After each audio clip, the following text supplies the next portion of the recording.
والصلاة والسلام على سید المرسلین اما بعد فاعوذ باللہ من الشیطان الرجیم بسم اللہ الرحمن الرحیم الصلاة والسلام علیک یا رسول اللہ وعلی آلک واصحابک یا حبیب اللہ۔ آج انشاءاللہ ہم سورہ یوسف کی آیت نمبر 45، 46، 47 اور 48 کا ترجمہ و تفسیر پڑھنے سننے کی سعادت حاصل کریں گے۔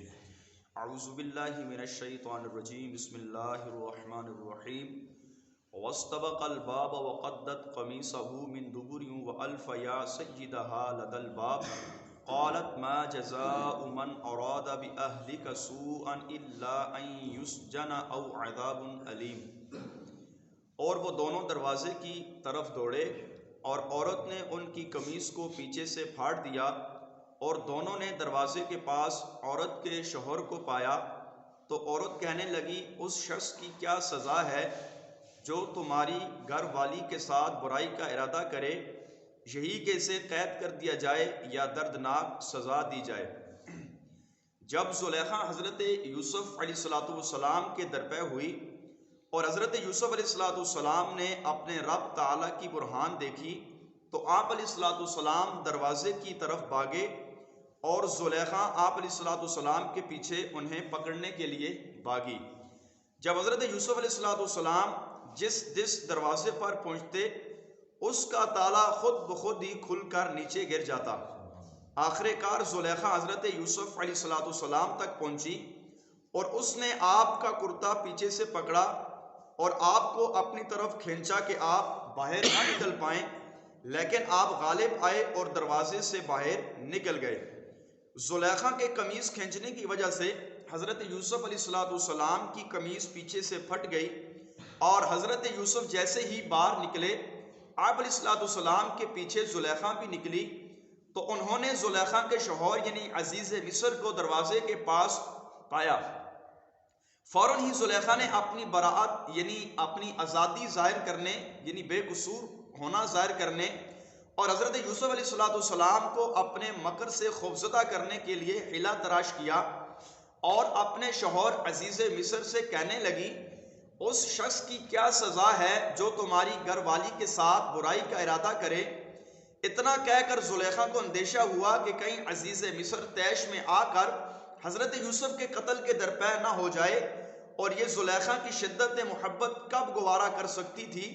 اس لیے اس نے یہی کہا کہ اس شخص کے بارے میں آپ کیا ارادہ رکھتے ہیں، یہی کہ اسے قید کر دیا جائے یا دردناک سزا دی جائے، یعنی اس کو کوڑے لگائے جائیں، قتل نہ کیا جائے۔ آپ علیہ السلام سے وہ بے حد محبت رکھتی تھی۔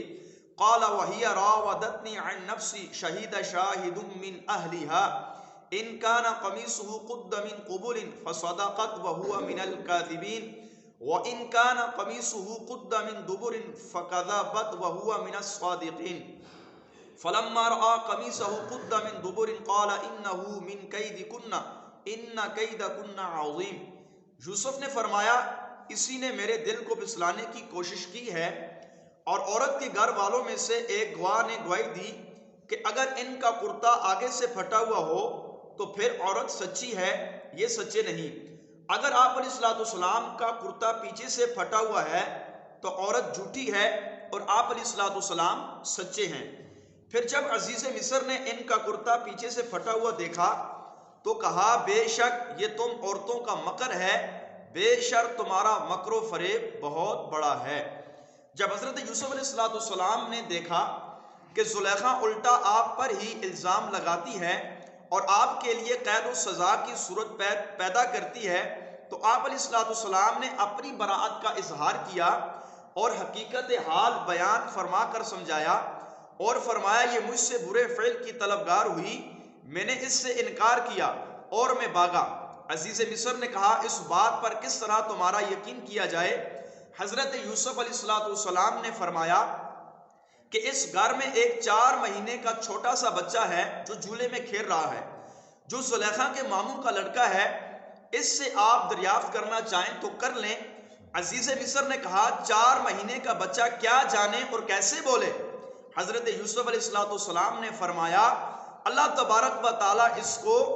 بولنے کی طاقت دے گا اور یہ میری بے گناہی کی شہادت ادا کرے گا۔ چنانچہ عزیز مصر نے اس بچے سے دریافت کیا کہ بتاؤ یہ زلیخا سچی ہے کہ حضرت یوسف؟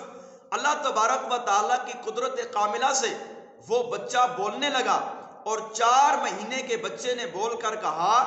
اگر ان کا کرتا آگے سے پھٹا ہوا ہو تو عورت سچی، یہ سچے نہیں، اگر ان کا کرتا پیچھے سے پھٹا ہوا ہے تو عورت جھوٹی، حضرت یوسف علیہ السلام سچے ہیں۔ یعنی اگر یوسف علیہ السلام آگے سے بڑھے، زلیخا نے ان کو ہٹایا تو کرتا آگے سے پھٹا ہوا ہوگا، اور حضرت یوسف علیہ السلام اس سے بھاگ رہے تھے، زلیخا پیچھے سے پکڑ رہی تھی تو کرتا آپ علیہ السلام کا پیچھے سے پھٹا ہوا ہوگا۔ یہاں پر مفسر نے ایک کمال کا نقطہ بھی بیان فرمایا ہے، فرماتے ہیں اس واقعے سے ہمارے نبی مکرم صلی اللہ تعالی علیہ وسلم کی شان عظمت بھی معلوم ہوتی ہے کہ جب حضرت یوسف علیہ السلام پر تہمت لگی تو آپ کی پاک دامنی کی گواہی 4 مہینے کے بچے نے دی۔ جب حضرت عیسیٰ علیہ السلام کی والدہ سیدہ مریم پر تہمت لگی تو آپ کی پاک دامنی کی گواہی خود حضرت عیسیٰ علیہ السلام نے دی۔ لیکن جب ہمارے آقا و مولا صلی اللہ تعالی علیہ وسلم کی بیوی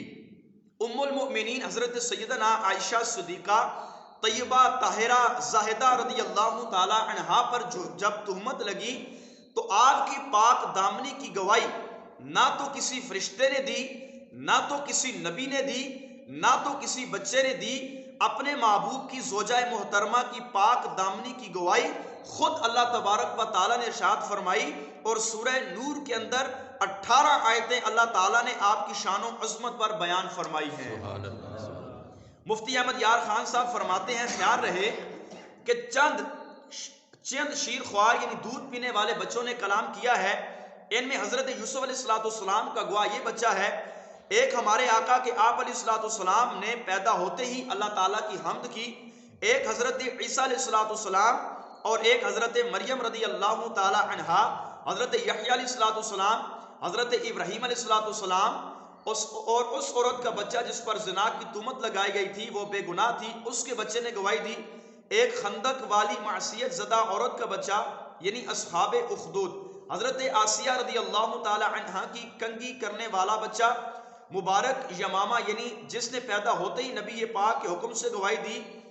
جریح رائب کی گواہی دینے والا بچہ، یہ وہ چھوٹے بچے ہیں 10 جن کے اندر اللہ کے نبی بھی شامل ہیں، جنہوں نے بچپن ہی کے اندر یعنی دودھ پینے کی حالت میں گواہی دی ہے، زبان سے کلام کیا ہے، جبکہ اس عمر کے اندر کلام کرنا بچوں کے لیے یہ نہیں ہو سکتا کہ بچوں کی عمر ہی یہ کامل ہی نہیں ہوتی اور زبان اس وقت پھرتی ہی نہیں، لیکن اللہ تبارک و تعالیٰ کی قدرت کاملہ سے ان لوگوں نے اس عمر کے اندر کلام کیا ہے۔ جب عزیز مصر نے حضرت یوسف علیہ السلام کا کرتا پیچھے سے پھٹا ہوا دیکھا اور جان لیا کہ حضرت یوسف سچے ہیں اور زلیخا جھوٹی ہے، تو زلیخا سے کہا تمہاری یہ بات ہے کہ اس شخص کی کیا سزا ہے جو تمہارے گھر والوں کے ساتھ برائی کا ارادہ کرے،